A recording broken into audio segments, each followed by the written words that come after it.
बिल्कुल नहीं दिखाई देती। बुजुर्गों, नौजवान साथियों, मैं बहुत से साथी ऐसे होंगे शायद मेरे बारे में तो ज्यादा कुछ नहीं जानते होंगे। सबसे पहले तो मैं अपने बारे में थोड़ी सी बात आपको बताना चाहता हूं, जिससे आपको पता लगे कि मेरा पिछला जो वक्त गुजरा है मैंने क्या किया और क्या नहीं किया है। बुजुर्गों, नौजवान साथियों, अपने गांव बीसरू से मैंने 10वीं की। वहां मैं स्कूल में सबसे अव्वल रहा। उसके बाद जामिया कॉलेज में गया, 9 साल वहां पढ़ा। हिंदी मीडियम से इंग्लिश मीडियम में गया, और जैसे हमारे मेवात के बच्चे अपने आप को साबित करते हैं, मैंने भी अपने आप को साबित किया। वहां पर 2 साल का ड्राफ्टमैन कोर्स होता है। हमें यह भी नहीं पता था क्या पढ़ना चाहिए और क्या नहीं पढ़ना चाहिए, क्योंकि अक्सर पुराने टाइम ऐसा हुआ है कि हमारे बच्चों को कोई रहनुमाई नहीं रही है। जैसा जिसको कोई जगह रास्ता मिला, उस रास्ते पर वो हमारा बच्चा चल दिया। तो मैंने वहां ड्राफ्टमैन कोर्स में एडमिशन लिया, 2 साल पढ़ाई करी। हमें वहां पता लगा कि हम यहाँ भी टॉप कर सकते हैं। तो मैं ड्राफ्टमैन में मैंने यूनिवर्सिटी में टॉप किया। उसके बाद डिप्लोमा में एडमिशन हो गया, फिर मैंने डिप्लोमा में भी टॉप किया। कभी पास होने के लिए पढ़ा ही नहीं, सिर्फ टॉप होने के लिए पढ़ता था।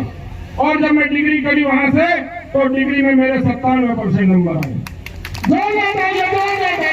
तो अक्सर ऐसा होता है, ये कहावत है कि जो क्लास में पिछली बेंच पर बैठने वाले बच्चे होते हैं वो तो राजनीति में जाते हैं, और जो अगली बेंच पर बैठने वाले होते हैं वो IAS और IPS बनते हैं। लेकिन मैं अगली बेंच पर बैठने वाला बच्चा, आपका बेटा, आपका भाई, आपके दुख दर्द में शामिल होने के लिए इस मैदान में कूदा हूं। तो मेरा कोई राजनीतिक मकसद नहीं है, ना मैं राजनीतिक आदमी हूं, ना मैं राजनीति करना चाहता हूं। मैं सिर्फ और सिर्फ आपकी खिदमत करना चाहता हूं। ये अल्लाह को हाजिर नाजिर मानकर कहता हूं कि अल्लाह जितना काम देगा उतना काम देगा।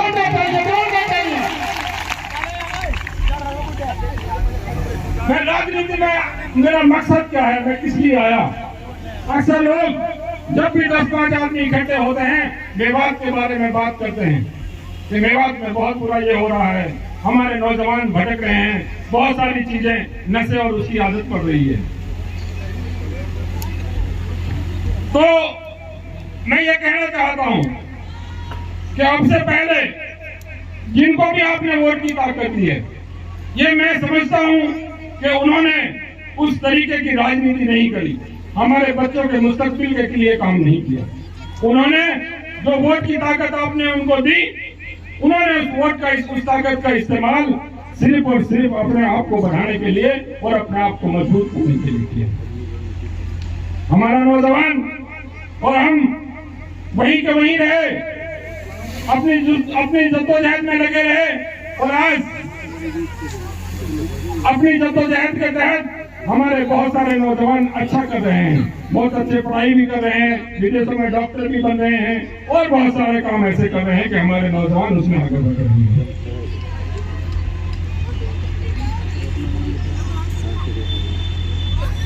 मैं एक दो बात, जैसे अक्सर हमारी मेवात में जो हमारे यहाँ पे अफसरशाही है, जो हमारे यहाँ पे नौकरशाही है, अगर हमारा आदमी उनके पास काम करने के लिए जाता है तो उसको बहुत दोयम दर्जे से वो नजर से देखता है। और सबसे पहली उसकी चाहत ये होती है कि काम के बदले में मुझे क्या मिलेगा। ना तो वो उसको इज्जत देता है और पैसे की उम्मीद रखता है। तो मैं आपको विश्वास दिलाना चाहता हूं, अगर मुझे मौका मिला तो मैं आपको ये विश्वास दिलाता हूं कि पुराने क्षेत्र का अफसर और पुराने क्षेत्र का कर्मचारी आपको इज्जत भी देगा और आपका काम भी करेगा। यह हो नहीं सकता। अगर वो अफसर और कर्मचारी पुराना में काम करेगा तो वो इज्जत के साथ आपका काम करेगा।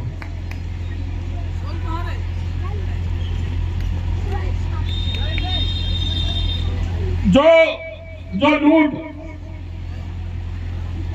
पुलिस प्रशासन द्वारा की जाती है, उस लूट को रोकने का काम करूंगा। और सबसे बड़ी बात जो मैं अक्सर कहा करता हूं, अपने गांव में हमने जब इकट्ठे किए, हमारे गांव के सारे लोग आए, तो मैंने उनसे एक बात कही कि अल्लाह को हाजिर नाजिर मानकर मैं कहता हूं, और फिर उस बात को यहां दोहरा रहा हूं। आप बहुत सारे साथी हमारे दूर दराज से और सारे इलाके से यहां आए हैं कि आपसे काम के बदले में, चाहे आपका छोटा काम हो चाहे बड़ा काम हो, आपको कभी अपनी जेब की तरफ नहीं देखना पड़ेगा, एक पैसा आपसे नहीं लिया जाएगा। आपको आपका काम भी करेंगे बिना पैसे का, आपको आपका मान सम्मान को भी आपको मिलेगा। मैं भी देख रहा था एक जो यहाँ पे चुनाव लड़ने के लिए आते हैं, कल में उनका एक काफिला जा रहा था। वो एक शानदार कार में 85 लोगों से अभिवादन स्वीकार कर रही थी हमारी बहन जी। लेकिन वही सिंगार गांव जब मुझे देखा कि हमारे बुजुर्ग, हमारे नौजवान साथी, हमारे माताएं बहनें बच्चे अपने लुंगी को, अपने कपड़ों को, अपने जूतों को कीचड़ से बचाने का प्रयास करते हुए उनके साथ साथ चल रहे थे। ये वही गांव है जिस गांव के आधार पर उन्होंने दशकों तक राजनीति की, और आज उसी गांव में वो कीचड़ के अंदर अपनी गाड़ी के काफिले से जा रहे हैं। लेकिन हमारा आदमी, हमारा युवा, हमारा नौजवान आज भी उसी कीचड़ में चल रहा है। तो ये बहुत गहराई से सोचने की बात है। और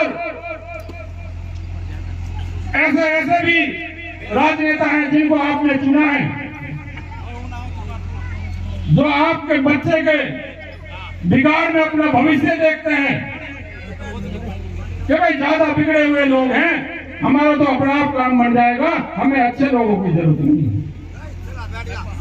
तो बुजुर्गों, नौजवान साथियों, ऐसे नुमाइंदों को आप पहचानो कि जो बच्चों के बिगाड़ में, जिससे आपका बच्चे खराब हो, उसमें उनका भविष्य है।